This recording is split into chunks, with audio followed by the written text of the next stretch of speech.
and I also just finished watching Moana 2, and that was a movie.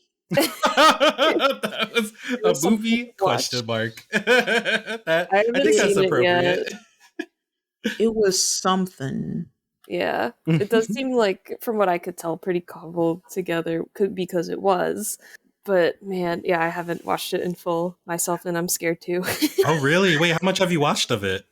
I've just seen bits and pieces of it and like clips, like because like Disney YouTube will just put up the the songs and stuff, or like bits here and there, and then I've heard from like my friends and stuff who have seen it. I'm just like, what happened, bro? Yeah, I don't know. Yeah, it's like, I don't know. It's not bad. It's just very, very clearly feels like a TV movie. Like I had watched it in theaters, and I remember I was you paid money for that. Well, I watched it as a screener kind of. Oh, okay. It was one of those like, hey, come. I think it was a part of a SIFA sort of, or it might have been the SIFA or the Guild. It was like, hey, watch this movie. So I was like, yes. But I remember watching it, and afterward talking to you about it, saying like, I don't know, it felt like it was a TV series put together as a movie, and I literally did not hear about that at all. It just literally felt like that. Oh, right. That's really funny. Because I told Wayman about it after the fact, and he was like, "Oh, that explains why it felt." Yeah, because it's like, that explains it. Yeah, I had heard like the goings on like from before, and I was like, oh boy. So like the year leading up to it, I was like, what are they gonna do? And then just hearing like all the stuff they had to figure out at like the very end, like The Rock started coming to Sonora like to record like lines for the movie like not that long ago. Wow. So it's like, oh, they just got him. That's crazy. Yeah, I'd heard that they had just gotten him, and I was like, what do you mean just got him? Like the movie? Yeah. What? I don't. Narratively though, that movie, it was a moving picture.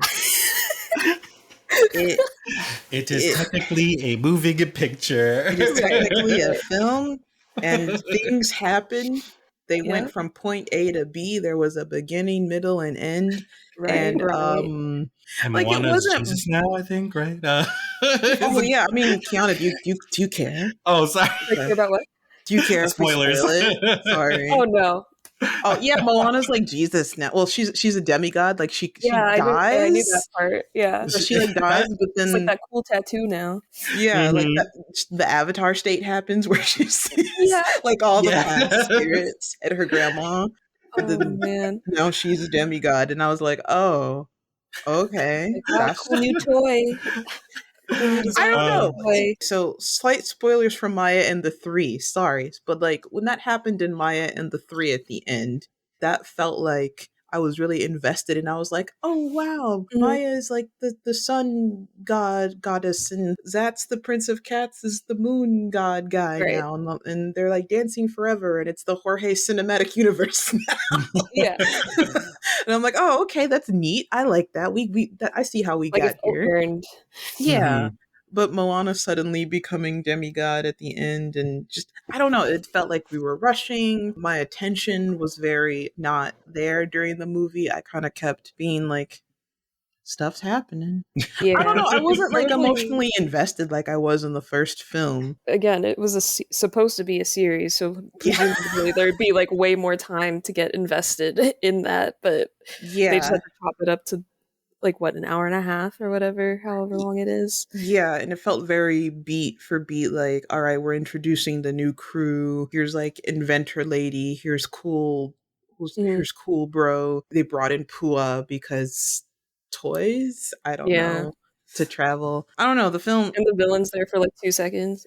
Yeah, okay, so I was confused because the way like Disney YouTube kept on saying like she's the new like evil person, cool bat lady. But she was there for like a total of 5 minutes. I don't know. Maybe they wanted to do. She sang her song and disappeared. Yeah. Right. Like maybe they wanted to do the Tamatoa thing.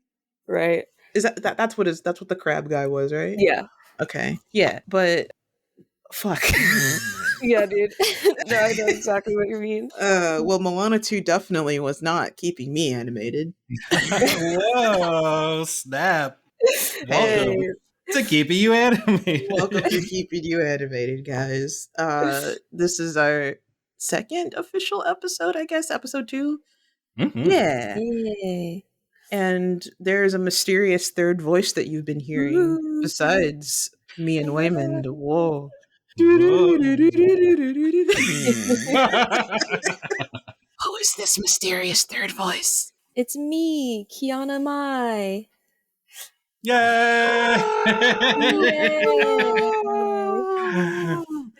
Kiana, what do you do? And what makes you you? I don't know, but that's a weird way to ask that. What makes you you? What makes you you, That was a loaded question. Air, organs, breathing. I'm just Water? water. Push-ups, sit-ups, and plenty of orange juice. Yeah. No, I'm Kiana. I am a storyboard artist, director, character designer over at Disney Television Animation on Big City Greens. I've done various other projects like Pokemon and the Steven Universe anti-racism PSAs. You worked on that? I didn't know you worked on the anti-racism I did PSA. the- That's Wow, cool. yeah. I did the Pearl one. Oh, that's so Oh, Storyboard sweet. the Pearl one. It was so fun. I love that project. The Pearl one, that was one where she was like, wait a minute, we're just learning about all these white people. What the fuck? Yeah. Exactly. Where she's got the chair. and Get this everything. out of here. Yeah, she's like, pause. Oh my gosh. No, that was so fun. I did that it had to be over the pandemic. I'm pretty sure it was when we were all in lockdown. But yes. yeah, it was such a fun project to work on and just like a nice thing to do, like to distract from the world. Distract from the horrors outside. Yeah, Yes. exactly. Now there's yeah, new horrors, but we do what we can. there's always horrors. There's always But, horrors. yeah, that's pretty much me. I like Pokemon. That's the other big thing. I like Team Rocket a lot. That's basically my whole personality. So I think that's all you really need to know about me. I feel like a lot of our audience would probably know you for your Team Rocket. Specifically for that, yeah. You be out here making people sweat the way you be drawing Jesse. I'm just like, all right. Yeah, that's the goal. That's always the goal. Our audience would also know you from the pilot that you recently put out. Yeah. Pretty please, I don't want to be a magical girl. Slam dunk that on the internet, and everybody's like, "This is the greatest thing ever!" Yeah, absolutely. Just dropped it on the last day of Black History Month. I was just like, go! It has to be today. Feel and that. Yeah, I was not ready for the response at all. But Listen, I everybody was couldn't be happier. hungry. Yeah, no, literally. Yeah, super exciting. I'm really happy with how it's been going, and yeah, just seeing the reaction and the response to it. Like, I mean, as a creator, it's always like very rewarding to like when you put like your whole ass out like into the world, just Just booty out. Yeah, just being like that vulnerable, and people being like, "Yay! Wow, it's a good ass." It's a good ass. Yeah, like it was so nice because like I like we were kind of touched on it for a second. Like I mostly do like Pokemon fan art, and like mostly have been doing fan art for like my online career. So this was like my first time doing something like one this big, and also two like original to this degree. So it was very like very scary to put out. Like the weeks like leading up to it, I was like, oh god, I'm so afraid of what people are gonna think, because I did just make it and write it for myself initially. Like it was just gonna be a storyboard portfolio piece, and so I catered it very to like my tastes and sense of humor. But then when it became more, and I was like, oh, I'm gonna post this in like the week leading up, I was like, oh no, people are gonna see this like actually, and will be able to comment on it and say whatever they want. But it was like a weight lifted off of my shoulders when I saw that people enjoyed it and like it resonated with people. So yeah, very cool as a creator to see that happen. Isn't that like that's like the best thing though, when you make something for yourself, and then kind of like how you should always, I feel like that's how you should always approach creative projects in a way, because like, you know, if you don't put yourself into it, then, you know, why are you making it, you know? Yeah, it's just like empty. Yeah, like it's empty, and like you definitely like see you know, what the things that you like within it. And I think that's kind of a really beautiful thing when you showcase that and people respond as like well as they do to it. Yeah. I guess I kind of wanted to before we kind of dive into like talking about the pilot stuff, kind of talking about I said that I was going to talk about the stuff first, but honestly Yeah. like I wanted to kind of like ask you cuz like you have an immense love for Pokemon, and Mhm. you were able to get opportunity to direct on those shorts that were going on. Oh geez, what was the title Oh, of Path to the those? Peak ones? Yeah, yeah, yeah, with the Yeah. girl doing like the Pokemon cards, right? Yes. Yay. Yeah.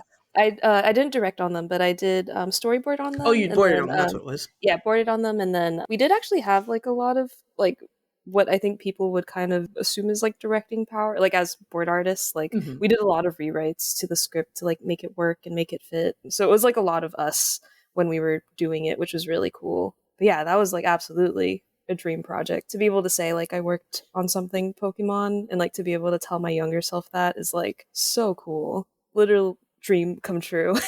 Full circle moment. Would you say Yes. that Pokemon is definitely something that keeps you animated? I would say it keeps me animated. And credit roll. Your honor, leading the witness. Do you agree um, that Pokemon is great? Answer the yes. question. Oh my god, of course. Yeah. I mean, Pokemon's been like a number one, like, just thing I've been into almost my whole life. Well, not my whole life. It's actually kind of funny. My parents didn't allow me or my brother to watch Oh, Pokemon or do anything Pokemon when we were little. Oh. So we got into it pretty late, actually. And it was only because we were at a football game and there was a Pokemon Diamond cartridge on the ground. And we said, fuck whoever this was, like whose game this was, like this is mine now. Finders keepers. Finders Sorry. keepers. So Mhm, we took it mhm. and we're like, Mom, Dad, please, like let us keep this. Like this is like $40 usually. Like this is like such a good find. Like please let us $40. keep it. Remember when games were $40? Yeah, like actually. Oh my god. Um $70 video games now. yeah. Well, $40 being a lot of money back then. Right. I mean, And yeah, we're like, especially when you're a kid again. too. I mean, come Yeah. on, you know. Yeah. What, $40 Like can get you what, like a a One sandwich? meal. sandwich. Yeah, One you can sandwich. get one sandwich. Like actually. Oh, it's so You devastating. literally found a diamond. Yeah. Like actually though. But yeah, because we begged so hard, they let us keep it, and like it just kind of they couldn't do anything at that point. Like after that, like it just kind of what do you call it, snowballed into us Mhm. like, oh well, like we have this game, I I can play it. Like would be cool if I could play with Jamin, so we get like Pearl also, and then once we got the games, I was like, oh, but the cards, like it has my favorite characters on them now, so we get the cards. So we got into it eventually, and like since then, like for me, I personally like I played like I think pretty much all the games leading up to this point, and like went back and played a bunch of the older ones too. But the anime is definitely like where my attention was kind of turned to versus my brother. He was like really into the games growing up, but Hmm. yeah, as like a cartoon lover and anime lover, I latched onto the anime and yeah, fell in love with all the characters and Team Rocket especially. And it's like so baked into who I am as like a writer and an artist now. Just as far as like style goes and like my sense of humor and like especially how I design too. Like I feel like if you look at most of my OCs, they're very like on the nose about like what they are. Like you know how like Pokemon characters or like gym leaders always have like Oh the hair yeah. or like the fit that is just like, oh, so you're the flying type gym leader. Got it. The big wings on your head. Yeah, Or the like absurd outfits that are like yeah, no one would be wearing. Oh It's like, exactly. yeah. yeah, this says something about you. Oh yeah. Yeah. So I mean That one gym leader, Lieutenant Surge comes to yeah. mind. Oh I'm just wow, like, yeah. okay, your name is Lieutenant Surge and you have a right okay, okay, Like okay. got it. Got it.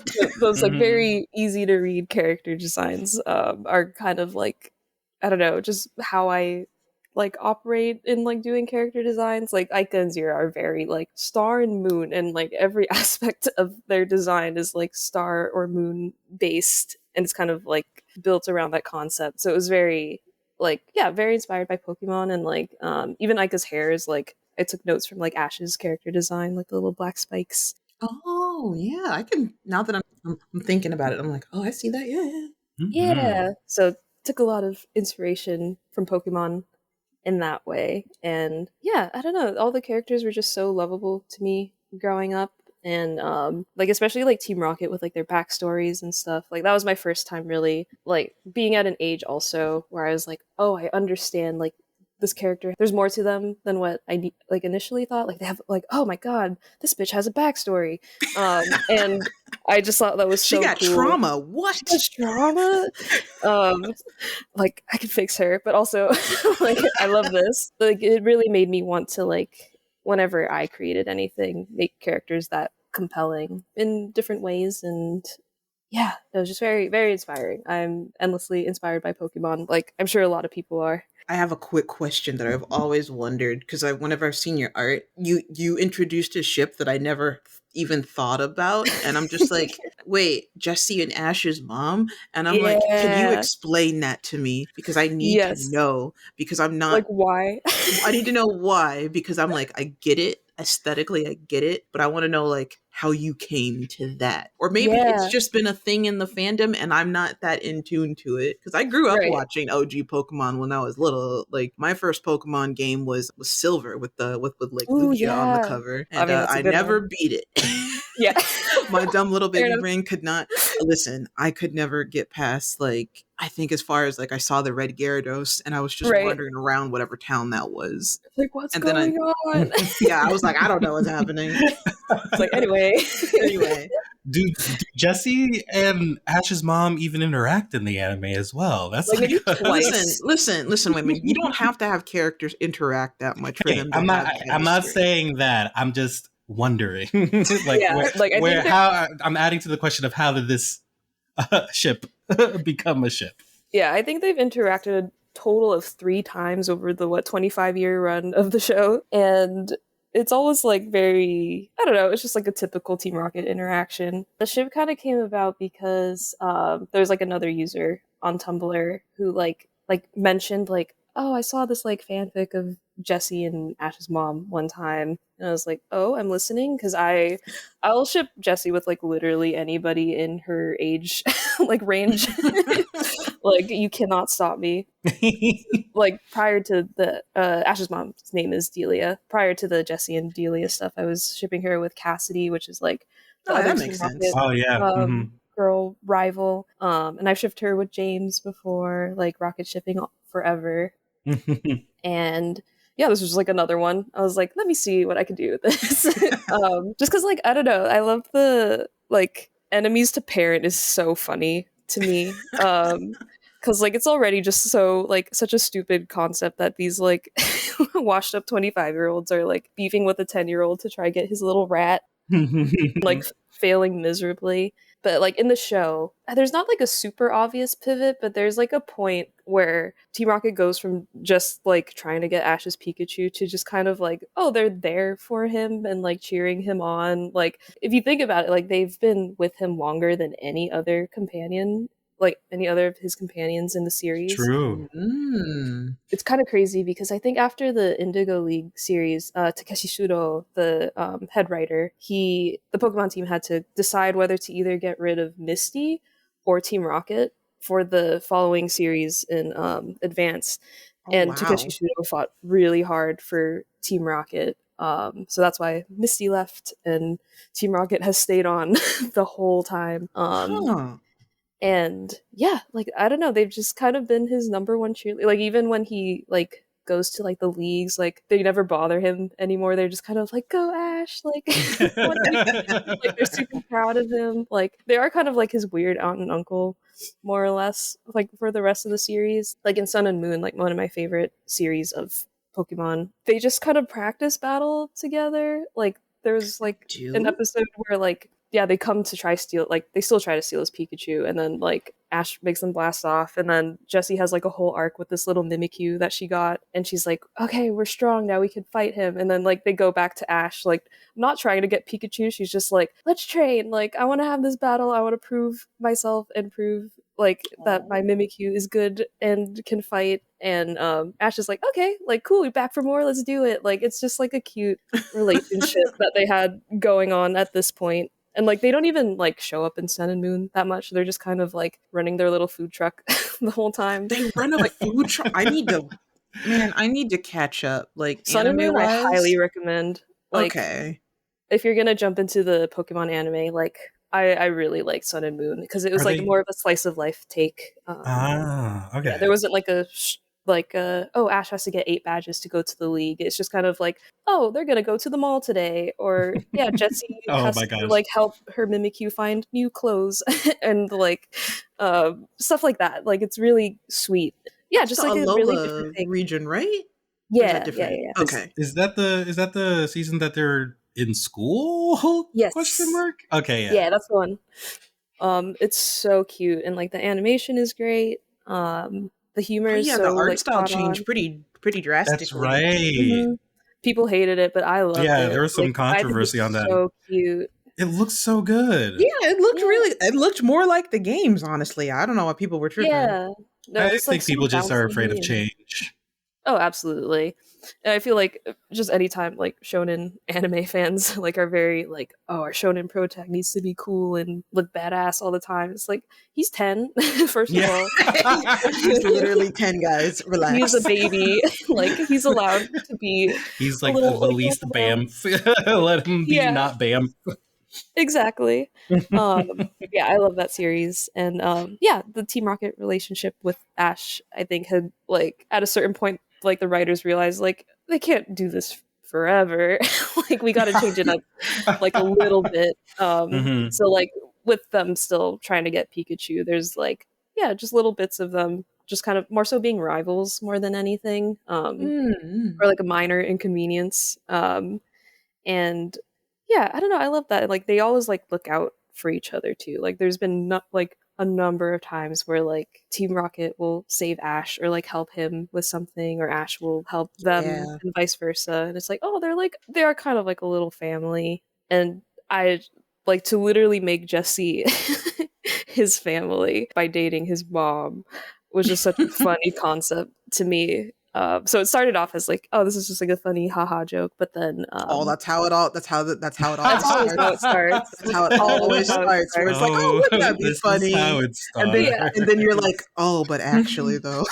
Yeah, like I don't know. I just feel like Jesse and Delia also like Delia has an insane backstory also that like I just felt meshes really well with Jesse too. Like they both have mad abandonment issues, and like I think Jesse being like super loyal, like as a bad guy, like loyal to Team Rocket, like always like very focused on like one thing, and yeah, Delia like kind of needing that because she was a teen mom actually when she had Ash, and like I was Oh. her gonna say, yeah, because I remember I'm like, isn't Ash's mom like really young?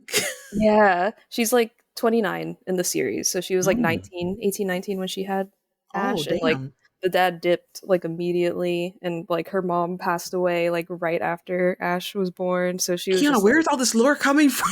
I know there's like a Which novel. episode? Oh, there's Oh no. Yeah. okay, there's a novel. Okay. Okay. I'm like, Yeah, I there's don't a remember.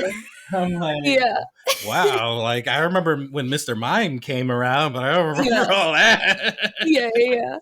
No, she has like so much more like lore in this book that Takeshi Shudo wrote to like kind of accompany the anime and just give like more insight to some of the characters and like the world, like give more context to the world basically. Um and yeah, Delia's story is like really sad, and like it kind of shifts like your whole perspective of like watching the show, because like I don't know if you like remember, but like in the series, like whenever Ash would like leave, she'd just kind of be like, okay, have fun, honey, like like kind of Yeah. dismissive about it. But then like knowing the backstory, it's like she, after her husband left, she like promised herself she would never cry from a goodbye like ever again. Oh. So she just kind of Oh, like, I'm really I don't sad. know, I think she, I know, Right? That's what I'm saying. So she like I don't know, she keeps, in my opinion, like I interpreted it as like she just keeps her feelings very hidden, or like doesn't ever want to make Ash feel bad for Right. following his dreams. And people will always be like, "Oh, she's like such a bad mom. She just lets her kid go out into the wild." I'm like, "No, What? she's sacrificing so much. What are you talking about?" But also this is like the Pokemon world, so like what are the rules even? Right. Yeah, But it's very normal to let your child yeah, of 10 exactly. go face monsters. Yeah. Yeah. Wander. But This is regular Tuesday. yeah. Mhm. But I don't know, I just thought it was like, yeah, very compelling backstory, like that character depth that I was like, ooh, love that. And then yeah, putting her with somebody who's like relentlessly loyal, and then just putting Jessie with somebody who like could fix her, because she also like Jessie also has like mommy issues, and like her mom died in like or not died, but like went missing on a Team Rocket mission to find Mew. So like Mm. she was like an orphan like her whole life, Was and this like never also in had, a novel? yeah, like a Or was this radio in an drama. episode? I remember there was a Pokemon Chronicles episode that had like a lot of Team Rocket Yeah, backstory stuff in it. the Trading Days one. I love that one. Yes, yes. Mm-mm. But yeah, this was from a radio drama that came out with the Mewtwo movie, the first movie. Oh, Uh, okay. so like Jesse's mom was the one who to find and discover Mew, which is really cool. Holy shit. But yeah, she went missing after that, and then yeah, Jessie just had to grow up and figure out life on her Aw. own, and yeah, just didn't have the stability. So like having Delia, like who's very stable and like only stays home, was like, oh, this is like such a stable figure for her to have in her life, and like yeah, I don't know, it just like the puzzle pieces fit together really nicely. Like when you like know the character backstories, and I was like, yes, I love lesbian pining and You need that romance. yearning. You need that yearning. Exactly. So like once I like kind of thought about it more in my head past the like it's really funny that Jessie is Ash's stepmom, I was like, wait, there's something here. That And is it's not, such a funny dynamic. yeah. There may Like be yeah, just something there beyond that that. wasn't there before. So yeah, literally like beyond being like funny, there's like yeah, there's like little bits of like earnest, I think, like character stuff and like actual romance that could like spawn from that dynamic. Yeah. I I want to touch back on something that we kind of graced a little bit 20 minutes ago. But just the concept of wanting to create something that's closer to you, like closer to yourself in your heart, like a story that you want to tell in an industry, especially that when you're working in it, you're mostly doing things for other people or Mhm. creating work that isn't your own or doesn't belong to you. Right. And I just want to say that I really admire finding that courage of like, okay, this is something that's closer to my heart and my sense of humor, my storytelling, and putting it out into the world, because that's something that I personally struggle with, where it's just Mm. like, I spent so long trying to like make a portfolio fit and like be good enough in somebody else's eyes that it's like hard to Right. be vulnerable with my own work. So I really For sure.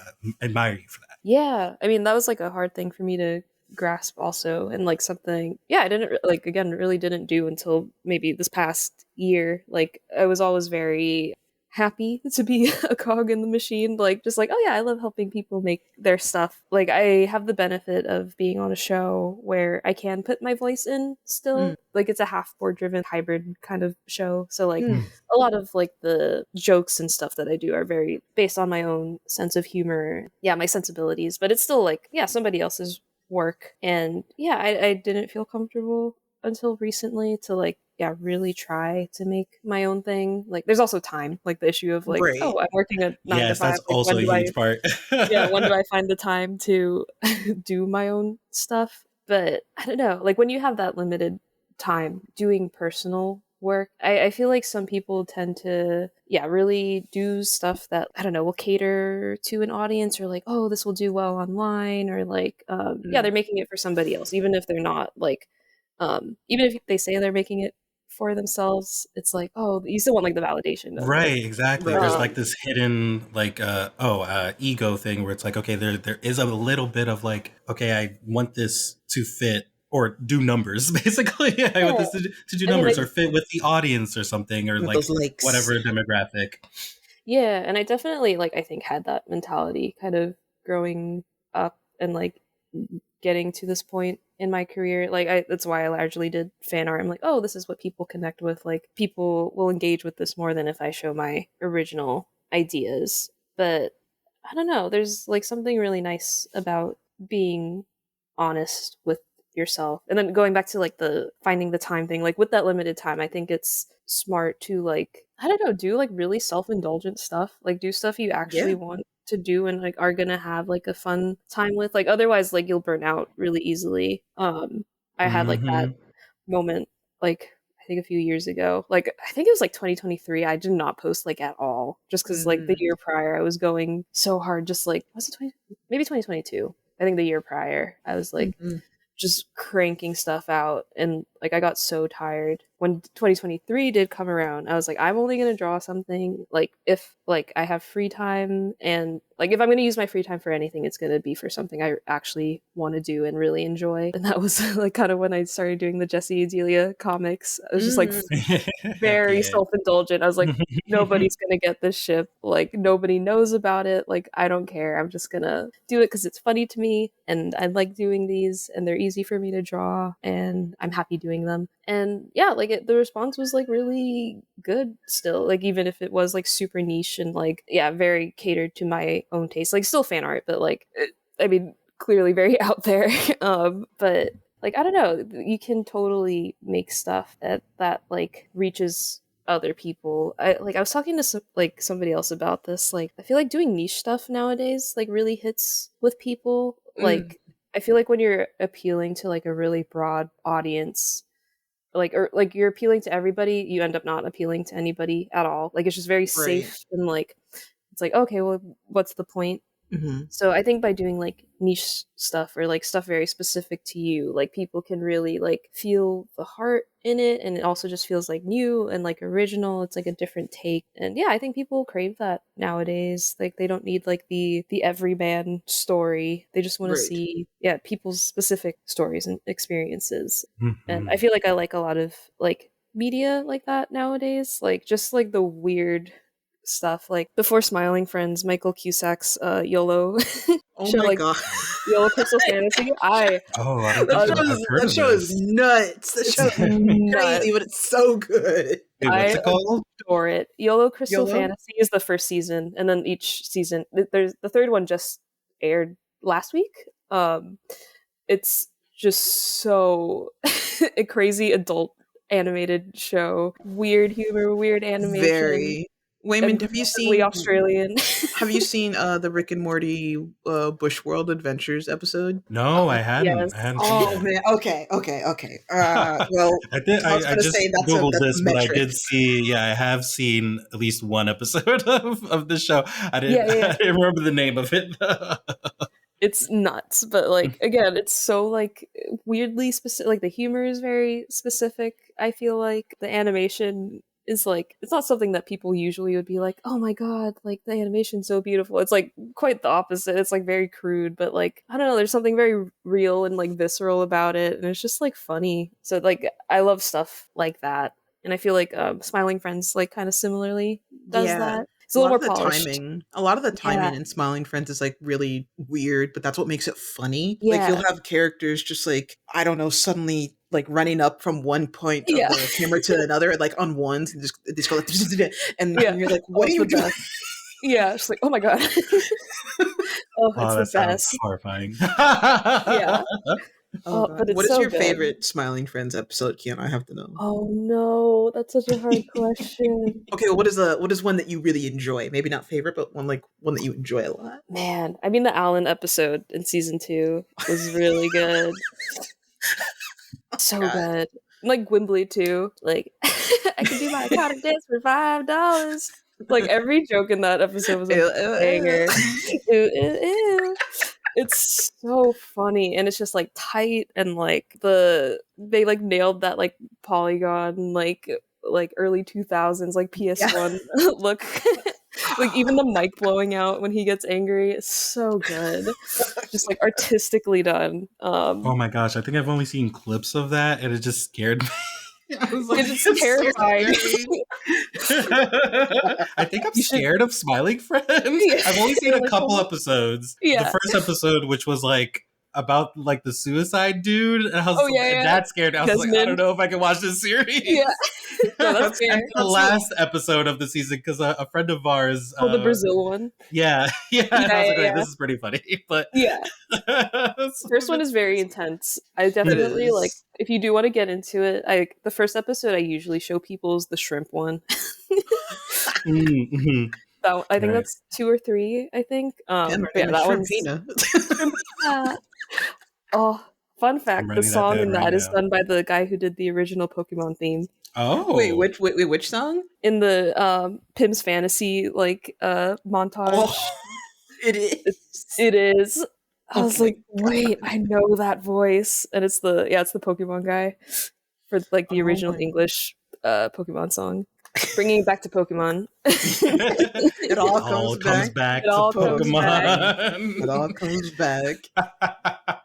Oh man. But yeah, so good. I love stuff like that. Oh, Common Side Effects also amazing show. Haven't touched that yet, but I keep hearing good things. It's definitely on my list. Yeah, it looks really interesting. Yeah, no, it's really good. Like another very offbeat kind of like quirky humor, and it's like I think it's categorized as a drama, but like the comedy is like so understated in like a really nice way that it doesn't take away from the drama, but like it still gets like a big laugh out of me. Like one of my favorite jokes from like the first episode, like if you guys watch, it's just him and like this girl like having like a catch up, like mildly serious conversation, but then all of a sudden like the coffee shop guy is just like, Gregory, coffee for Gregory, and then the guy's like, Gregory, like he means Gregory, right? Like that can't be a real name.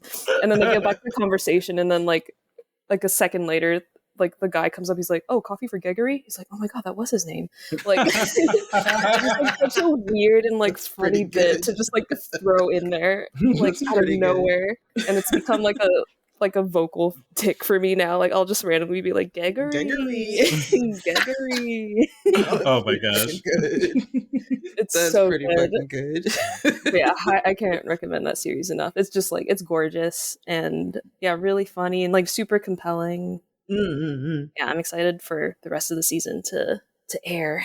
Are they doing it like an episode a week, or did they do like a drop of half of the season? Yeah, they do weekly. I think they're on 5 or 6 right now. Wow. Yeah, it's getting really good. Like each episode has been like, oh my god, what's gonna happen? Yeah, so good. Ooh, definitely we'll tune into that. We love a weekly drop. We love a back to normality with TV. Well, slightly nice. Yeah. And it's nice because like you get that feeling of communal watching with people that is sort of lost now with these like big episode drops that happen. Yeah.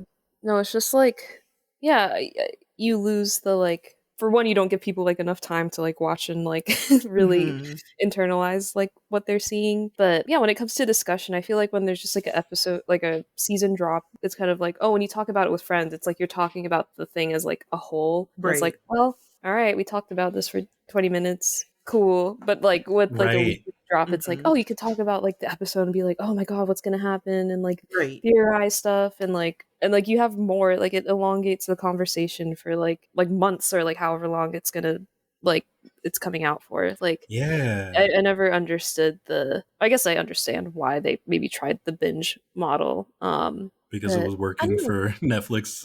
Yeah, I guess. But yeah, I like, as somebody who does like to binge stuff, like I don't know, it like shows like lifespan, I think really, really benefits from like weekly drops or like spaced out like episodes. Like you don't need to do it all at once. Like, so if Pretty Please Magical Girl became a show for like full on for real, weekly drops. Oh yeah, do it? Absolutely. Drops? Yeah, I mean, I think similarly to how like Disney's doing it with like their cable shows, like with Big City Greens. Yeah, we have like a usually like 5 like 22s drop over the course of the month. I don't know, it feels like a nice pace, and I feel like most anime would release that way or does release that way. Mm-hmm. Yeah, keep the conversation alive a little bit. Allows the Have story to marinate. Yes, have the fandom grow and theorize, which you're already exactly. getting a fandom. Honestly, I've been seeing It's like you got crazy. cosplayers. I think I Yeah, saw that somebody cosplayed Aika and went to go see it's Daenerys. FC Yeah, Daenerys at a con. I was like, oh, that's so Wow. cool. Yeah, no, it's been great. Like even prior to the pilot coming out, there were people going to her at cons and being like, "Oh, excited for that magical girl thing you're gonna be in." Ooh, okay. Yeah, she had like a few people come up and ask about it, which I was like, "Oh, cool." So before the pilot dropped, she like had the foresight to be like, "Hey, like can I get some like art or like prints to like of Aika to have at cons?" I That's think so she has cool.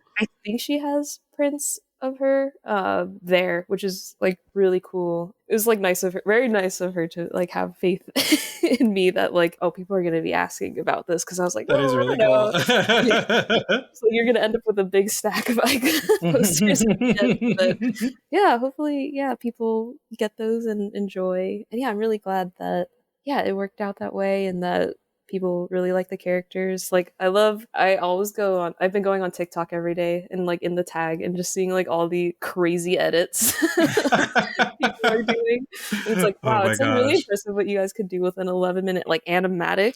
Yeah. Just like these black and white Listen, stills like the well, I mean, kind of you're part of the Zoomer generation, but I was gonna say yeah. like the younger Zoomies Oh and yeah. the alphas, they do crazy stuff with these edits. Like It's it is so good.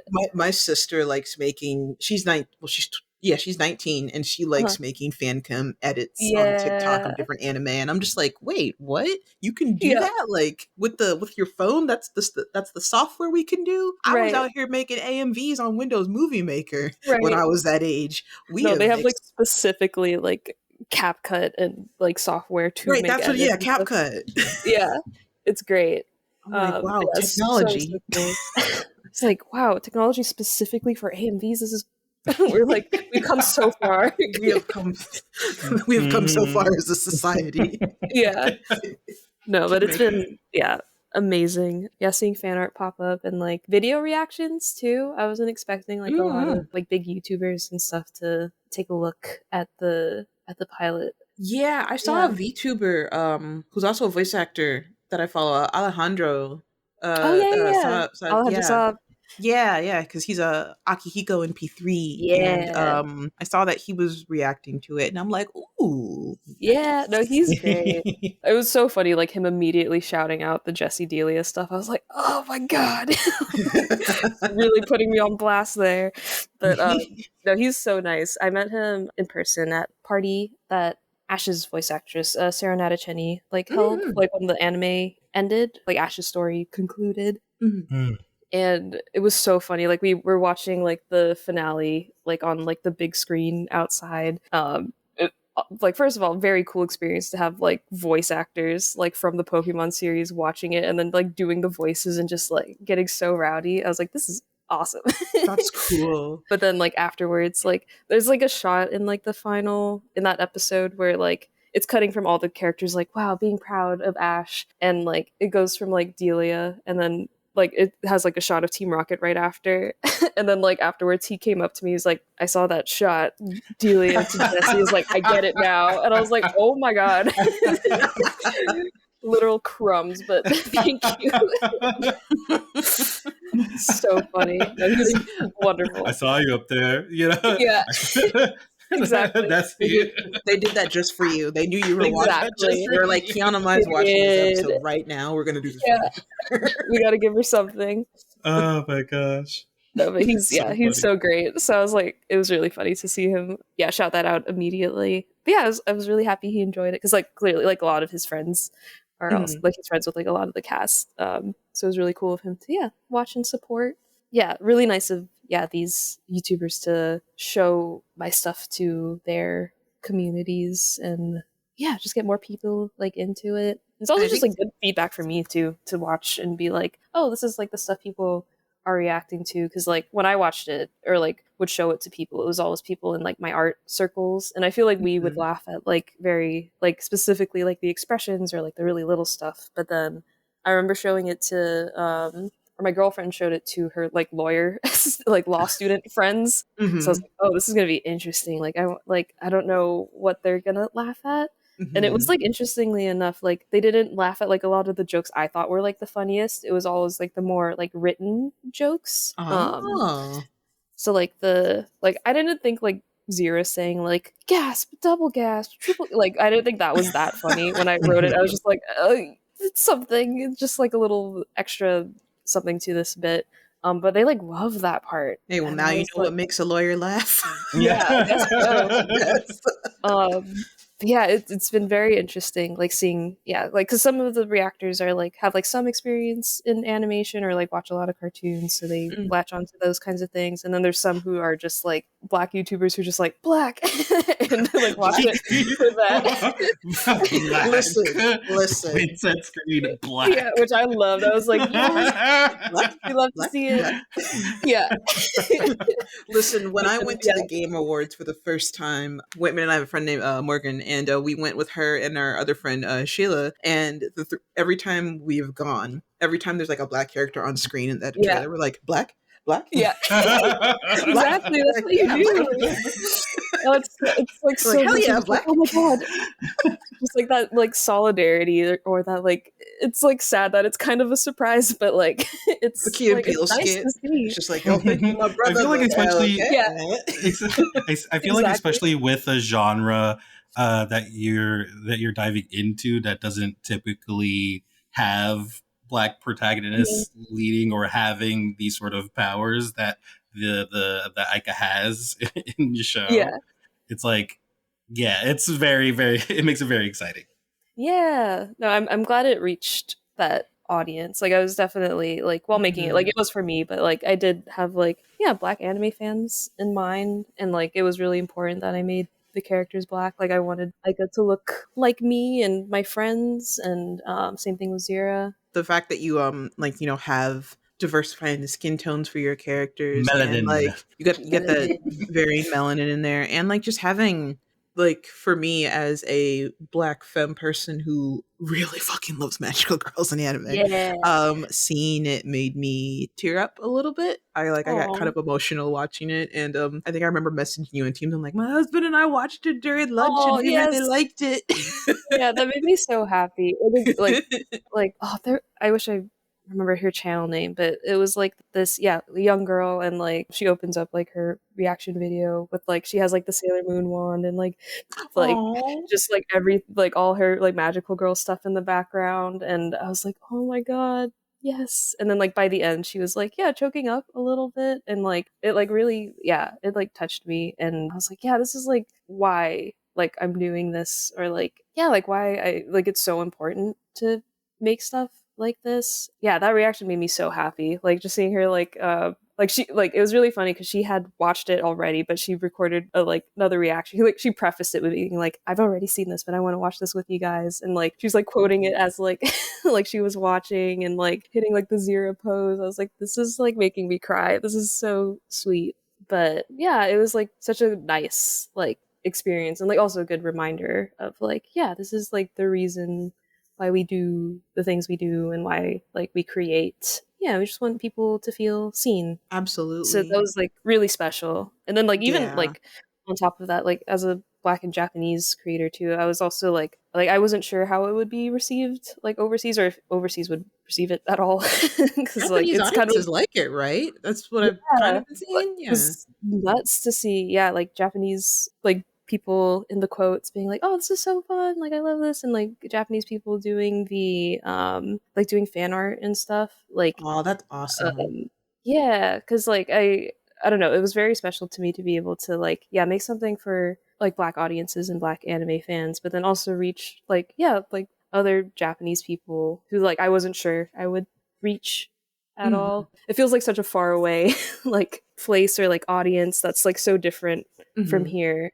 And like it is like very much a part of my identity still, but like one that I'm not like as I guess like attached to, or like didn't grow up as like closely Mhm. with. So it was really like I mean like I also like don't look super Japanese either. Like when people see me they're like, "Oh, black, you're a black person, like maybe mixed." They don't necessarily like know I'm Japanese right off the bat.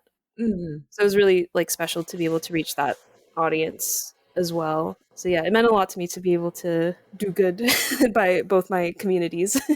That's really special that you have sort of that feeling regarding it and like kind of capturing both sides of your heritage, especially like for like we're just in a really rough time and like the vibes in for this past Black History Month were rancid. Oof, And I yeah. think that I think your pilot really gave a lot of Black nerds and Black femme nerds in particular that really love anime sort of like a reaffirmation that like, you know, to be in this space, it's okay for you to be here. Kind of like, you know, how like Megan Thee Stallion kind of starting to be Oh, like absolutely. be full on like I like anime, bitch.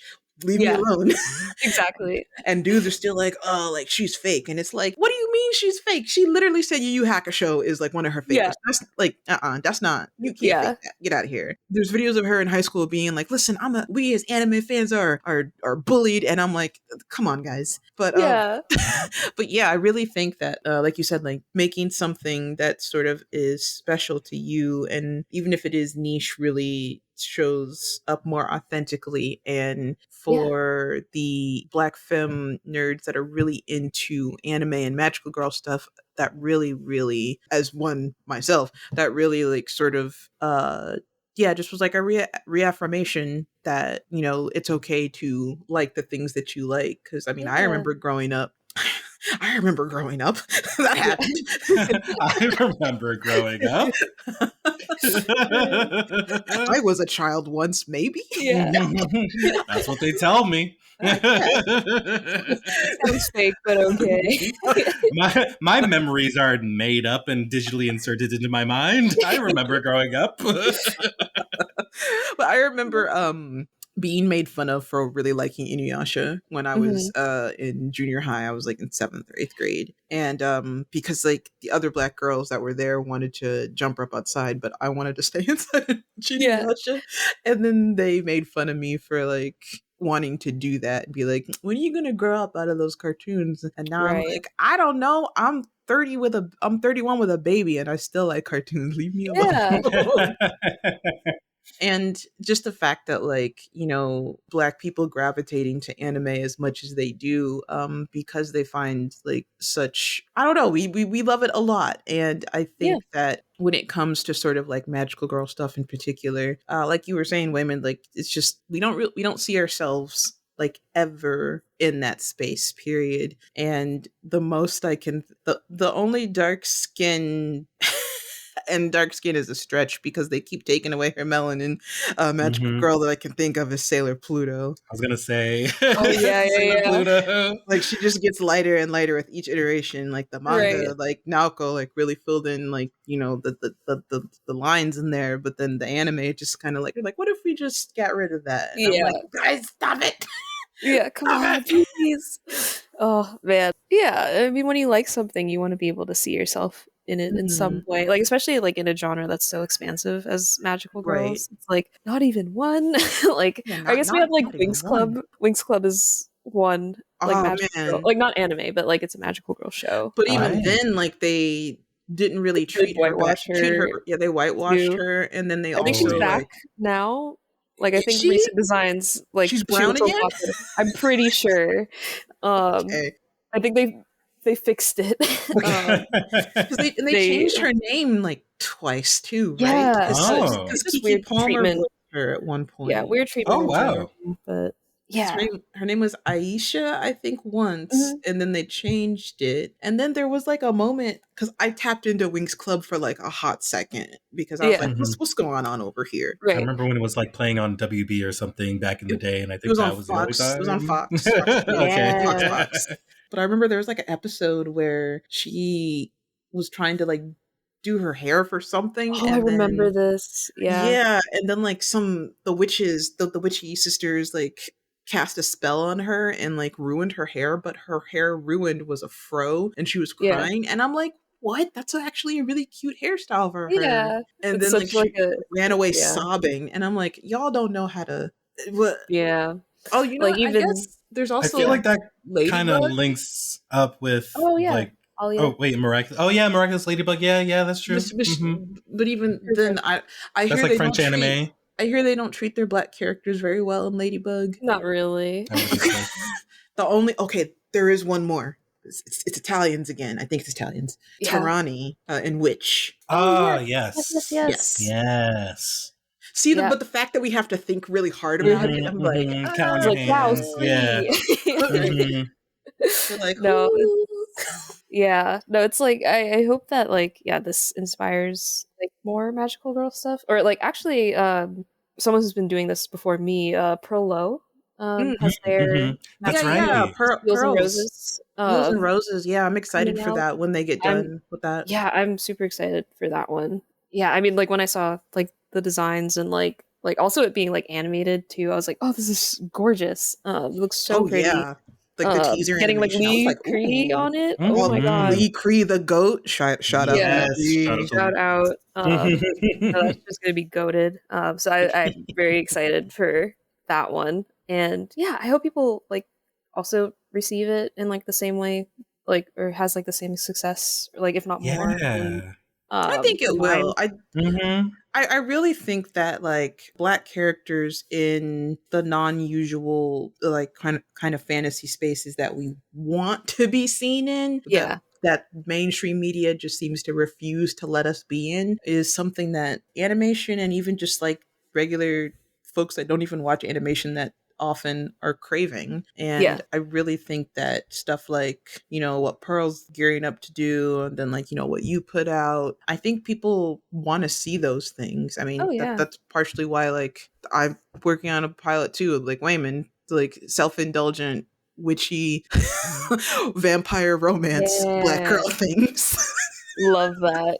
Yes. I'm like, I'm not making it for anybody but myself. Listen, I like vampires, and there are never any black people in vampire stories. Mm-hmm. We had lesbian vampire romance, and they canceled it on Netflix. Oh yes. What was that show called again? Oh god. I will also shout out Interview with a Vampire. You watch Interview with a Vampire? Kiana, yeah. Oh my god. Okay, we need to talk. We need to talk. I know. I'm still catching up on. We finished season 1, I think, but I am watching more. I thought it was fantastic. Yes. Oh my god. So good. It's really good. That's like, that's like another like one that I can think of. And they had to change it because in the OG, Louis was a slave owner, a good slave owner. Mm-hmm. Whatever that means. Right. Whatever that means. This is the second time I'm talking about Interview with the Vampire in a podcast, so thank you for that, Kiana. That makes me so of course. happy. Welcome back to Interview with the Vampire, the podcast. Yeah. Welcome back to Interview with the Vampire, the podcast, where we all watch episodes of Interview with the Vampire and wear our fake vampire teeth. Yeah. RAR XD. XD. Oh my gosh. But yeah, no, love that show. I'm excited to see more of it for sure. Yes. Yeah, I think more black people in the vampire genre for sure.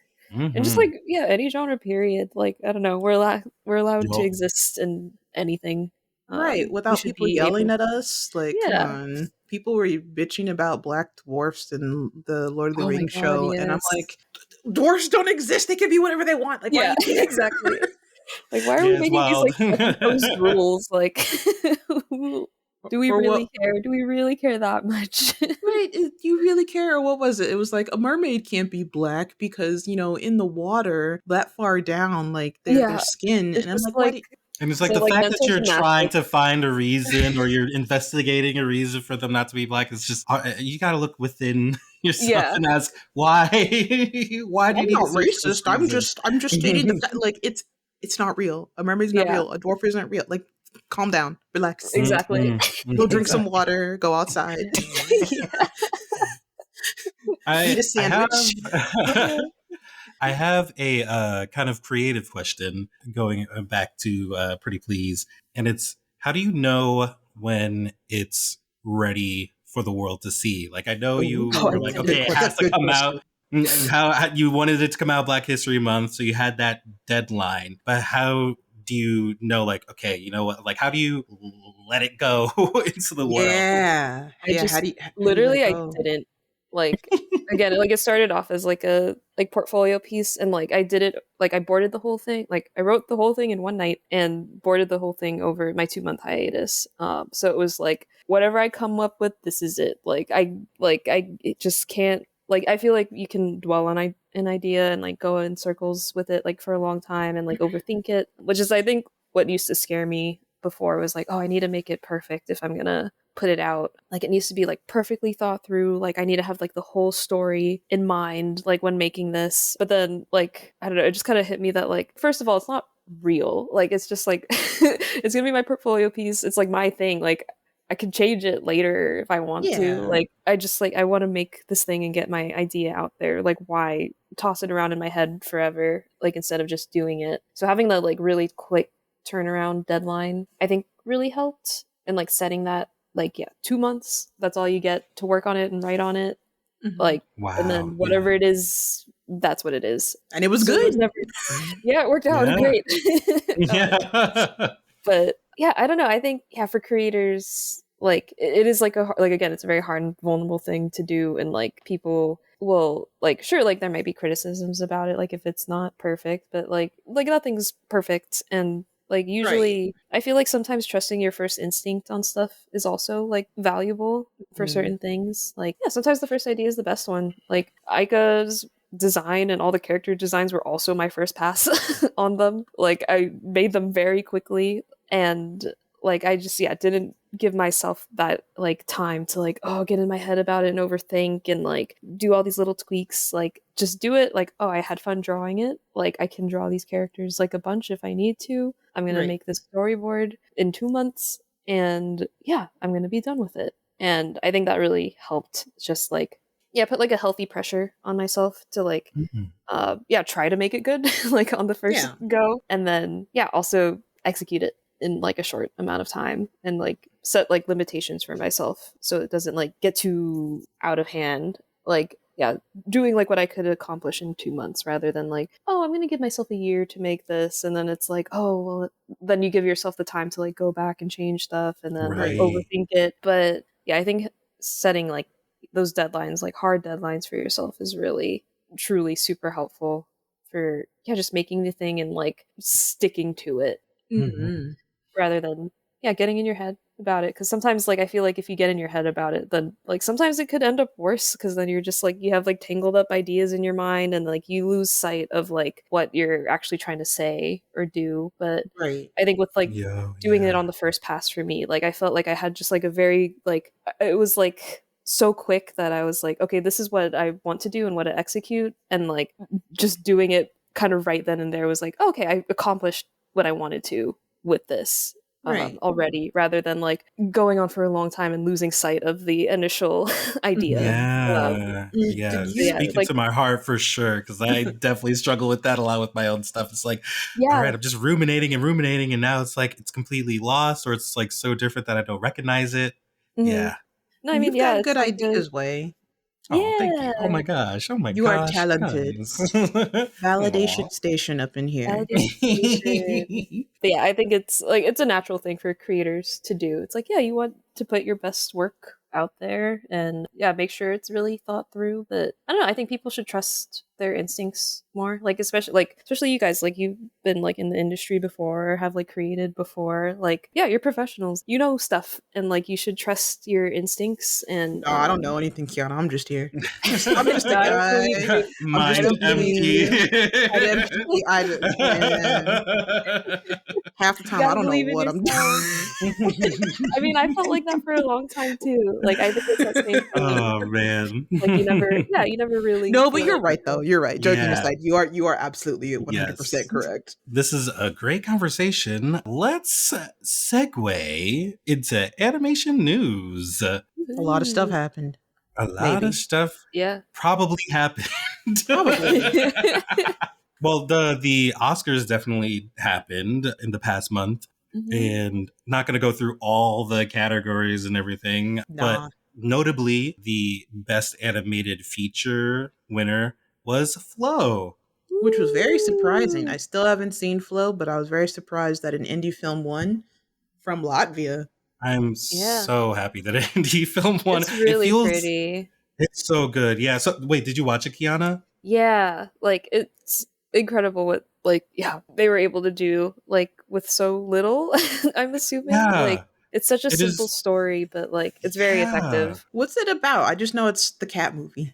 Yeah, so it's the cat movie, and it's basically it's basically a found family movie. But it's this cat who is trying to survive in this like post-apocalyptic world where water levels are rising dramatically and incredibly fast, and So it's finds Stray, but a movie. this Stray but a movie, Kind of. and finds himself like in. Cat movie.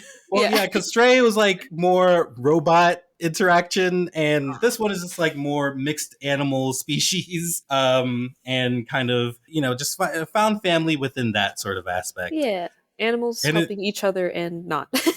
and then not, yeah, Mm. it's like just the things that animals fight against each other about, but then ultimately come together about. It's like what I got from it was just going against your instincts to form bonds and like build relationships, like just Persona. Your Sorry. See, everything goes back to Pokemon for you, Kiana, but Yeah. for me, it always goes back to Persona. Persona. Like, I will find a way. That's powerful. Very powerful. But You're yeah, telling me that Flow is about social links. Persona. Yeah, and there's something I really like Yetta was saying, like just it's so simple. Like I think it was all made in Blender. Ooh. I was reading up on how there was no storyboarding involved, and I'm like, whoa. Yeah, it was like all blocked out. Like yeah, in did like they just That's went cool. straight to the layout phase. Wow. And I'm like, it definitely shows too, because there are so many great cinematic like camera movements that are difficult to draw out, that I was like, whoa, this is so nuts. How did they do this? And then finding out that there wasn't a storyboard phase, I'm like, okay, yeah, that makes sense. Yeah, just They on just in. went for it. Wow. Mm-hmm. Man, Yeah.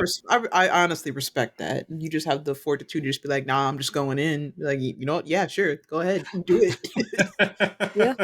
Oh man, yeah, and I fell in love with these characters too, and I think that's, I don't know, it kind of goes to show like what you can do with storytelling with like it's a non-dialogue film, and how they really pull you in with the characters acting and just keeping it very like non-anthropomorphic. Like they do have like anthropomorphic sort of like stuff that they kind of have to do, but most of the time they're like animals, and it basically feels like you're watching like animals interacting and communicating in animalistic ways. And it's like so bizarre because you could just watch them do like a blank stare, but you feel like the fear in their eyes or like the anger in their eyes. And it's just like, this is so well done. Nice. Yeah. And That's great. Highly recommend. I would die for the capybara character. It's amazing, so freaking cute. I was just like, oh my gosh, this little snorts, and it's so precious. All right, I gotta make sure Flow is on my list. This definitely is definitely a must watch, and I'm like, okay, I get it. I get why this one. I need a palate cleanser after Moana 2. Sorry, I don't mean to harp on Moana 2. It was like we have peers that probably worked on it. It was an okay movie. It was just kind of. I mean, like they did what they could. They did what they could. Yeah, it's not terrible. It's just yeah, very much felt TV movie, which is fine. Yeah. The kids will love it. It made $1 bajillion, I heard. That's okay. It super did. For better or for worse, it made $1 bajillion. Yeah. Oh man, that just tells Disney that they have to start a movie by making it a TV series and then turning it into a movie. I'm always worried about like the takeaway that studios get whenever stuff like that happens. Yeah. It's like there's so many different ways you could take it, but like I don't know, I'm always afraid the studios are gonna take it the wrong way. Oh, you know they will. Oh. They're like, ooh, sequel? Yeah. Line go up? Money? Right. Oh. Yeah. And it's like, no, it's not what you was. No, that's not the point. It's like stop. Oh my god. god. Oh, also animation news. Rest in peace, Tiana series. So sad. Yeah. Waiting make till that a the day after though, waiting till after Black History Month to announce that. That was crazy. That's Oh crazy wow, I work. didn't even When think about it went that. on March Yeah, 1st, I was like, dude, Like, that's y'all that's waited. wild. yeah, that's sneaky.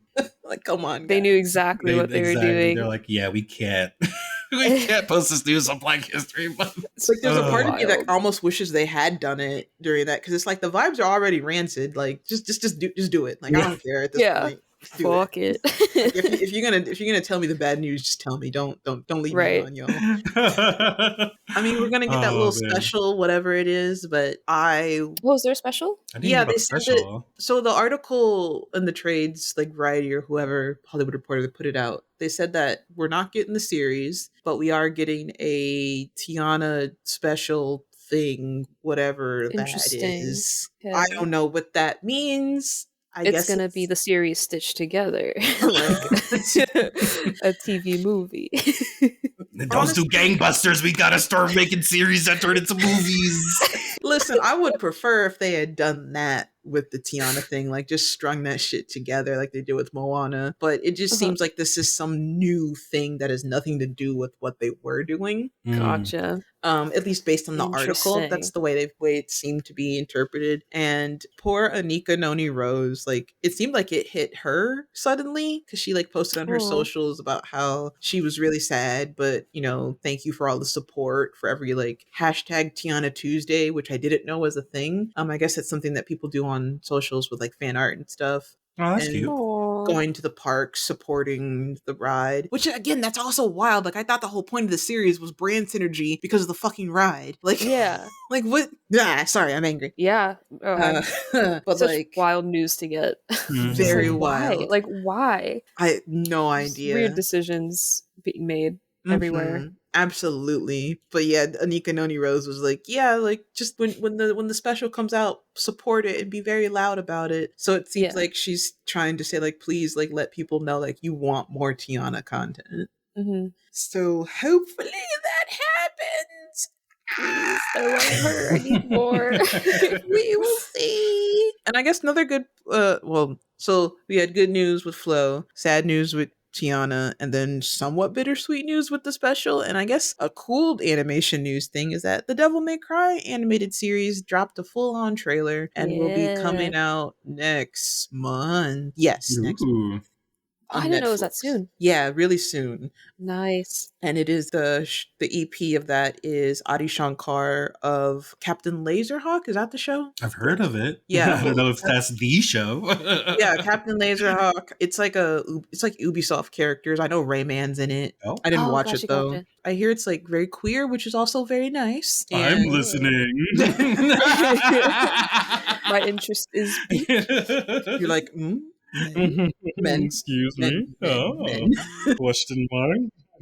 And also Adi Shankar, I believe, had a hand in Castlevania Nocturne specifically, not the first Ooh. iteration, but Nocturne. And I'm gonna tell y'all, Castlevania Nocturne is fucking amazing if you haven't seen it yet. Like you don't yeah, I even need to get need like the video game knowledge. Like it's 10 out of 10, no notes. Like I don't I know, need there to are watch people that that. will Is that bitch what about was it. done with Powerhouse. oh man, Powerhouse, thank you. Yeah. I need to see that really cool black demon lady. That was She's what so good. She's Oh my so god. hot. Annette. So like again, my Castlevania knowledge is super limited, but like they took a character who was just like this white girl damsel in distress in the video games and made her a fucking like amazing, super cool Haitian freedom fighter magic lady. And Yo. she carries. She's amazing. She is the moment. She is everything. Let's go. Like we love her. It feels like the show is like it's not about Richter, it's about her. Like that's what Yeah. it feels like. It feels like it's about everybody but Richter, and I'm okay with with that. Like get out of here, Annette. sir. Like you were here to support. I Like think I'm thinking of a different character, but which one? wait, let me look up. Because there is also a cool Black Lady vampire in Nocturne. That's the one I'm thinking of. But Annette looks so cool too. But Oh my okay, gosh, so yes, I've seen this character. listen. The Black Lady vampire. It is also about her. It is like, Yeah, especially season 2. It's just like no, this is her. She is also the moment. I support women's rights and women's wrongs.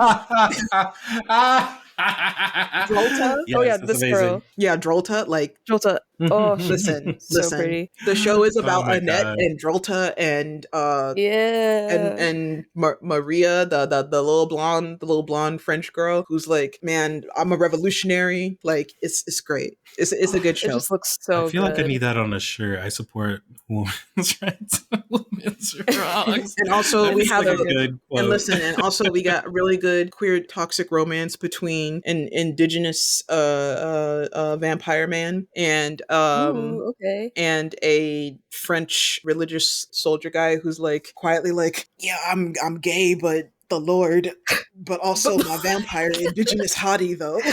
Dang, the relatable. Lord. Dang, wait, is this my character? Hold on. Olrox, Oh, God, that's the amazing. indigenous vampire's name. Olrox is his name. Wait, is this all Castlevania still, or is this This is all Devil May Cry? Castlevania Okay. still. I Sorry, love how I that just kind of just. went off about.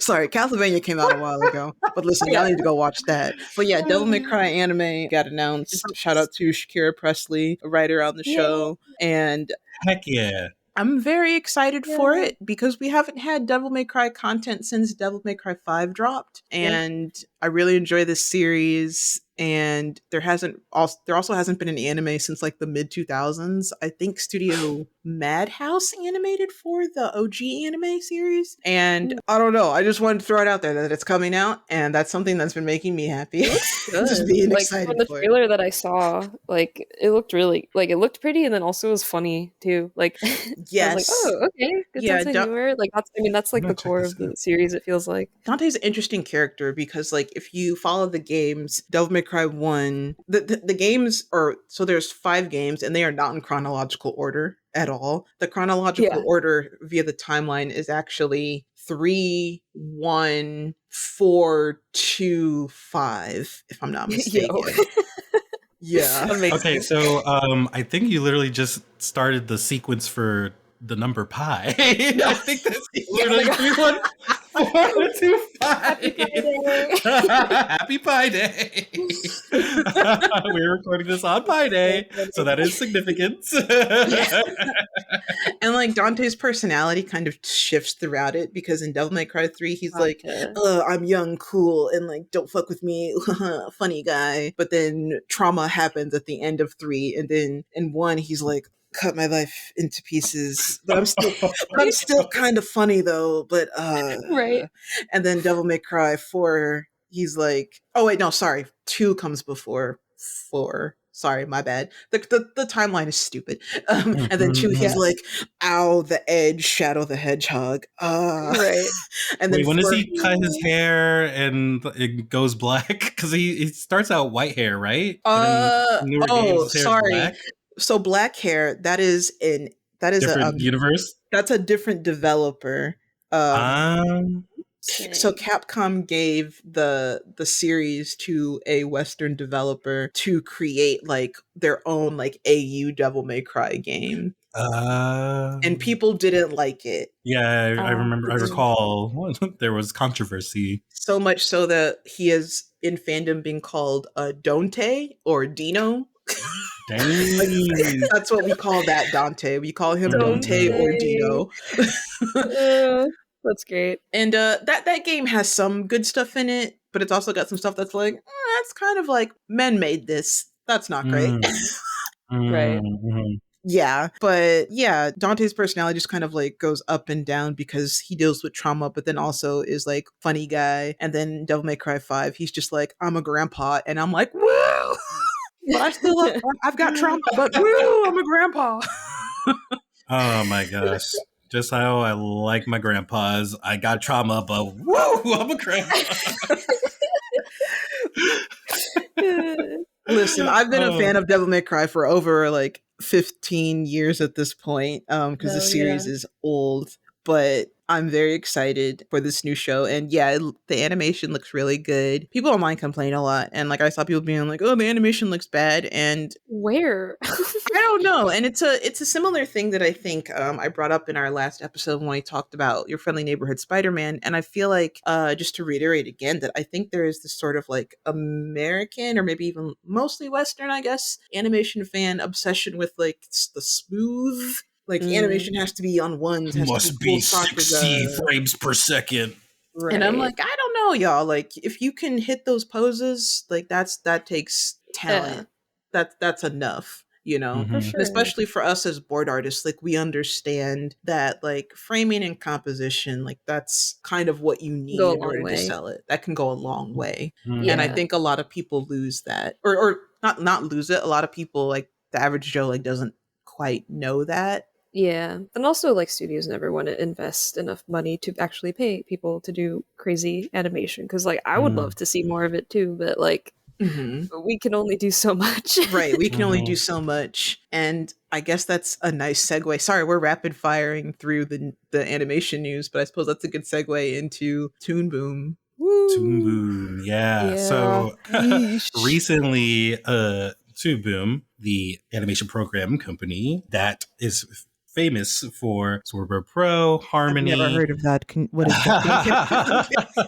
Things that we The Storyboard industry Pros, standard. yeah, the industry standard programs recently put out a beta test for Toon Boom Ember, which is the incorporates the AI tools that they'll be bringing into Toon Boom 25 in their Toon Boom 25 suite. 25? We're at 25. Wait, what? I Did I think they blink? I think they just named the the programs after the year. So 22 was in 2022, 25 is coming out in 2025. Okay, I I think was that's about what to they say. decided to do after like what, seven? Where are we? Yeah, I was Yeah. like, did I blink and I missed something? What happened? I had that thought too. I was just like, why did they skip from 20 to 25? I was like, oh, because of the years. That makes sense. Yeah. Yeah, it has definitely, I mean, of course, had a lot of controversial takes, especially in the Toon Boom Discord. I found out the news in the Oh, I Toon Boom didn't know there was Discord. a Toon Boom Discord.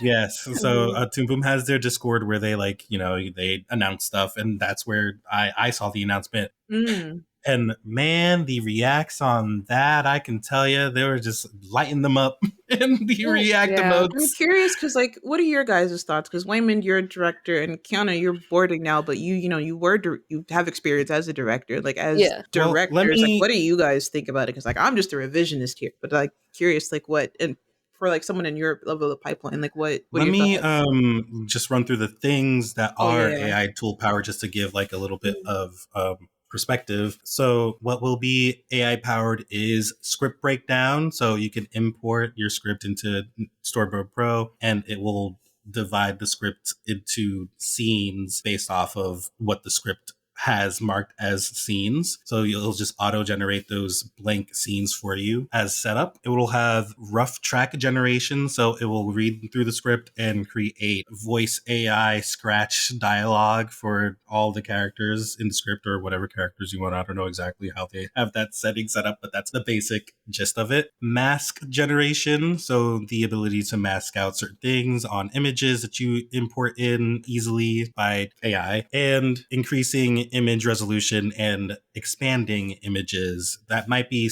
too small and get, that weird bitmap aliasing when you Mhm. put it into Storyboard Pro, or things that aren't big enough where if you want to do different camera moves, they might not be big enough. You can expand the canvas of those images with Yeah. AI generation. So those are the main things that they have with this program. Mhm. And just from the perspective of directing on a show that uses radio play, Oh, it yeah. a lot of the time, like for me, when I saw these tools, it rang this bell of like, okay, we struggle with this weird blurred line of what a storyboard artist should be doing, like the criteria of what a storyboard artist will be Yeah. doing. And especially on a show where you're using radio plays, you kind of enter that or step over that blurred line of like, okay, are you editing and timing Mm. the characters' actions and gestures or,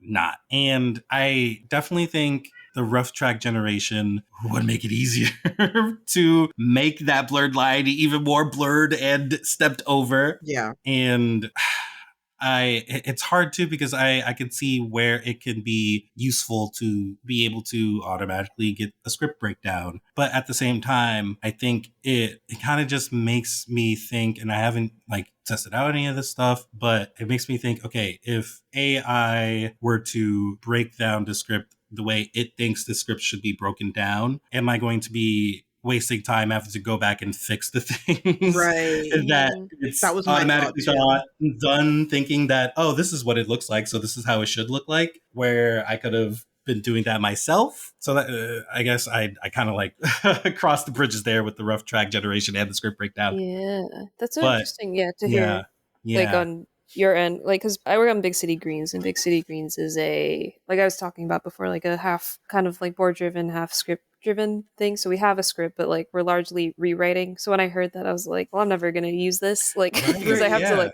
rewrite anyway, and like we Mhm. don't do radio plays. Like all the voices we do like later, and Mm. I would be afraid of like me personally if I tried that, like it really like influencing how I work and being like, oh well, it did it this way, like I'm gonna just do it this way because it's here. Like I don't know, it just doesn't seem like it encourages like the same creative like thinking that like Mhm. Right. breaking down a script like yourself does, and like I don't know, yeah, coming up with like the creative like workarounds and like placing stuff where you need it and finding like problem solving different ways to do it. Not like Right. that you can't do it if you like you said, you can kind of go back in and change it, but then that's like the extra work of Yeah, doing exactly. that. It's Like kind why of not just like, just do okay, it? I might as well have just broken this down myself. Like, why? So yeah, Yeah, it's kind of like, all right, it's interesting in theory, but like doing it, it's like, okay, it's and again, I haven't done it, so like maybe yeah, it is like perfect, and it's like, whoa, this is actually exactly how I would have broken this down. I highly yeah. A doubt lot of it. like But I my doubt it because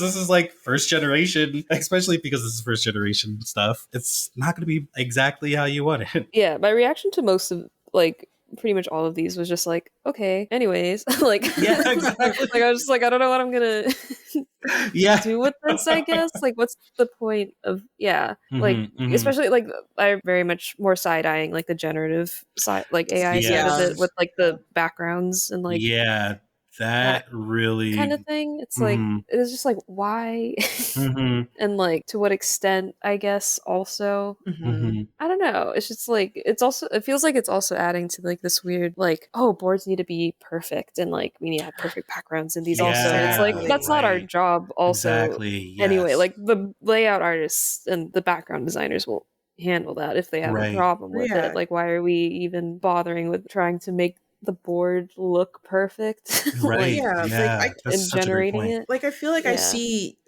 like the AI upscale artwork tool or the masking thing maybe working for like Harmony. I don't know. Like I don't Mm, animate, so it's Mm. for Storyboard Pro. Like as a revisionist, speaking specifically, like I'm not using high resolution art when I fix yeah, boards. no, Hmm. me I'm neither. not Right. like I'd we're be not interested. doing that.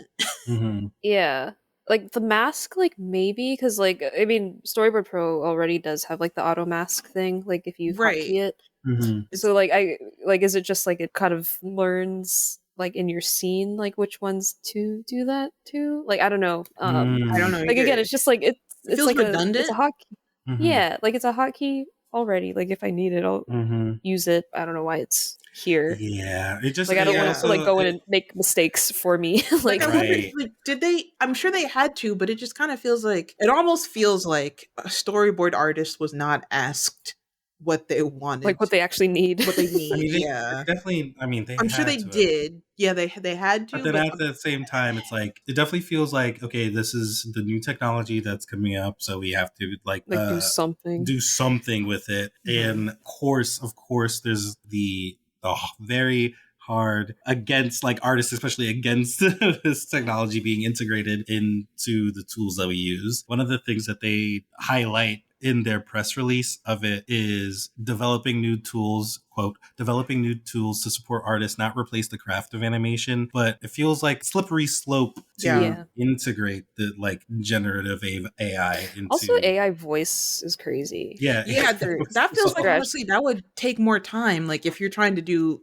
you're picking your AI voices for your scratch track. Like that, Yeah, I and you feel can like just that takes do a it. waste of time. It's something you can Just do the just damn Yeah. thing. do. You can just do the track. Like I was messaging with a friend about this, and it was kind of like, yeah, I feel like if like before like AI was like the hot button issue, like back in like whatever, like 2010 or whatever, you could have just like hopped on to Google Translate or whatever, type in the thing you wanted to say, and have like a robot Oh voice yeah. say like, Right. hello, blah, blah, blah, blah, blah. And it feels like that would be the same thing. If you wanted to do it, you could just do that. But then now you have to be like, okay, this is the emotion that I want to put into it. Or like, this is what's missing here. Where you could just Yeah. literally do the scratch yourself. So Yeah. I again, just it's like another also thing that's adding more yeah. time.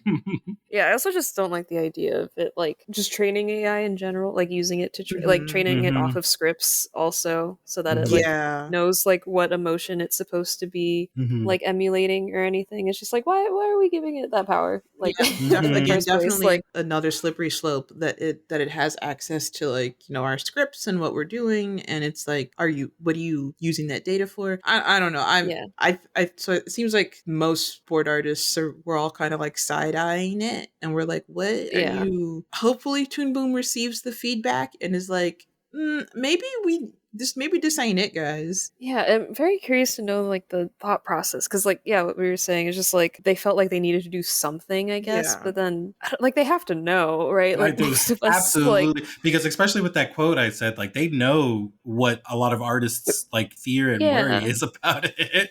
But So like negotiations just seeing happened, and we were all yelling about it. yeah, Like yeah, they saw it. exactly, exactly. right. So they know.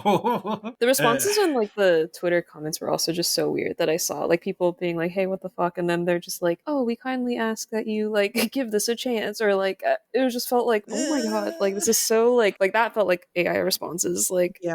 I was like, "What are mhm, we doing? Like, why do we need this?" Like, yeah, none of it seems like super helpful. mhm. I don't know. Yeah, He's it's just stinky. a weird situation. It's No, just like a Mikey. like No, truly just like Mikey. why, Yeah, like Why? why. yeah. Truly I don't stinky. understand it, and I don't know what the future effects that it will have, possibly, especially on the industry. Because I mean, one of the other things that comes to mind too is like, okay, now, like I feel like executives expect so much out of this role that shouldn't be doing so much, Yeah. Yeah. that isn't supposed to be doing so much, and now they expect more. Like it's exhausting. It is very, but it's not exhausting. Things that we're hoping to keep us animated in the future. Yay. Yes. Okay. What are you looking forward to keeping you animated, Brie?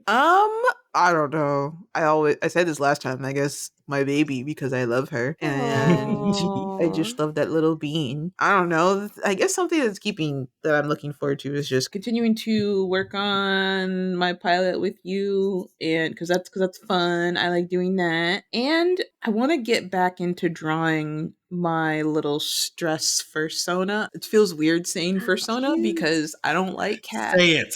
but and I am not a Say it. Say it. I know what Persona. you are. I know what you are. Say it. Furry. Well, because I am not a furry. Well, that sounds like something a furry would say. Denying it. No, I'm not. You can't backpedal now. Yeah. It's too late. But you're talking about your intern cat character? Question mark. Yeah, Right? I've been kind of doodling intern cat a little bit more, and Oh, I kind of cute. am looking forward to continuing to do that because some stuff's been stressing me out, and I realized I like drawing intern cat. And Kiana, since you don't know, I have a little character. Her name's Intern Cat, and she kind of Cute. manifested the year after I graduated college in Mhm. 2015. No, she manifested the year I graduated college in 2015 when I got my first like big kid job working in graphic design and like an advertising Hey. agency. And I would just draw myself as this cat who always looked very stressed and worked in an office, and her name was Intern Cat. And I love that. I just kind of drew little like comics or like one panel like things that sort of reflected something that happened to me, whether it Mhm. was at work, whether it was at home. And she had the support of boyfriend dog, who was a chubby dog. Aw. Wait, is Who was boyfriend dog now husband dog, or is he still boyfriend? boyfriend dog? Well, I Is there guess. a little intern cat now? Is there baby intern cat? Well, intern cat and boyfriend dog are still just in my mind. They're not married yet. So Fair, fair. he's not husband dog yet. Their storyline hasn't caught up to your Yeah, their in real storyline life hasn't caught up to storyline. me because I stopped drawing intern cat for a hot minute when Yeah. I had some life changes. And since starting going back to therapy again, because I started back therapy while I was pregnant, because Oh, yeah. your brain sometimes freaks out Yeah. when there is a being inside of you growing. Right. Yeah, understandable. I can imagine. Mhm. And you can't take your meds that help you with your anxiety because of the creature. Yeah. So you got to go back to talk therapy. Right. And I realized, oh, I'm doodling intern cat more. I missed her. Yeah. And even though like I'm back in therapy and things are better-ish now in the brain. Well, I mean, it's like a new set of stress, but it's better. Yeah. I still enjoy doodling intern cat. And I think it's just sort of a Yeah. reaffirmation of allowing myself to doodle freely without thinking about it too much. Have you heard of that tag on, I think it's mostly on Instagram, but the gentle comics habit tag? No, what is that? Ooh. Oh, it's really cool. I mean, it's like, yeah, it's kind of exactly what you're saying. Like, it's like literally gentle comics, like just whatever you have in your brain, just kind of putting it out there. Like, whether it's like one panel or like a few panels of like stuff that either happened to you or just something funny or like something you want to get out. And like people use that tag. And yeah, it's just like a lot of really cute drawings and comics come out of them. And like also like very honest and sweet ones. Yeah, you should take a look at that tag. It's actually really sweet. Oh, I am writing that down. You said it's called Gentle Comics? Yeah, gentle comics habit. So it's just like, yeah, people getting in the habit of drawing and being very like loose and free with I it. totally just Instagram searched it, and the first one I'm seeing is this cute little drawing of a squirrel character, thinking with a thought bubble that says, "I've never had coffee before," and then saying, Oh, "Yay, I love coffee." Yeah. Very I love that. I love that. No, it's so good. I love that tag. You just I highly opened up. recommend. You just opened up our world. Thank you for that, Kiana. Yeah, absolutely. Like as you were talking about, I was like, oh, this is just like this. Like I've been seeing it around, and I think it's really sweet. What about So you, sweet. Raymond? Moi. Okay, well, definitely hearing about common side effects is definitely got me curious about that. So I totally want to check that out. Watching Flow made me really want to check out the director Gintz Zobalodis' first feature film called Away. I don't know where I can find it, but I'm like, I gotta see more of this dude's work. It's so good. And then the last thing I don't have Disney Plus, but I really want to check out Win or Lose. Like I watched the first episode on YouTube, and I'm like, oh my god, this is so good. I really liked it. I liked episodes 3 and 4 a lot. Oh my gosh. Yeah, I am excited to check it out. Just the first episode alone, I'm like, this is amazing. Kiana, what kind of cool things are you looking forward to? Oh man. I mean, yeah, more common side effects for sure. Like that show is very inspiring to watch. And generally just like my friends. Like I feel like my friends are all just making really cool stuff. Like that's kind of what inspired me to do my project in the first place. Like my friends like Raj Brueggemann, Bree Newman, Eric Brown, John Wallach, like they all do like such cool like personal work in their free time. They're just artists at their core. And it's really arts. Like, so like just seeing them making stuff, like Bree's working on like a bunch of like her own video games, like visual novel type stuff. Raj was like developing like shows for like a long time, and just seeing like their process and how they go about story, and just like really putting like all of themselves into something was just like so cool, and made me want to try my hand on it, which is why I made this pilot in the first place. And they continue to inspire me because they're still doing it. Hell and yeah. still making really cool stuff. And not even like just my friends, like even like acquaintances on the internet, like seeing people post like the stuff that they're doing, or like other indie artists like posting their own pilots or like progress on their pilots. It's just really cool to see. Like I think everybody is kind of feeling crushed by like the industry, that like they're turning to different avenues and like really just trying to do stuff on their own, which results in like a lot of passion projects, which I think the world needs. And it's really, really cool to see. Yeah. Oh, that is perfectly said. I almost don't want to say anything. I feel like I was gonna say. Oh, I didn't mean to. I didn't mean to cut you off, kid. I'm sorry. No, I was saying. I was just exclaiming that I love art and I love artists.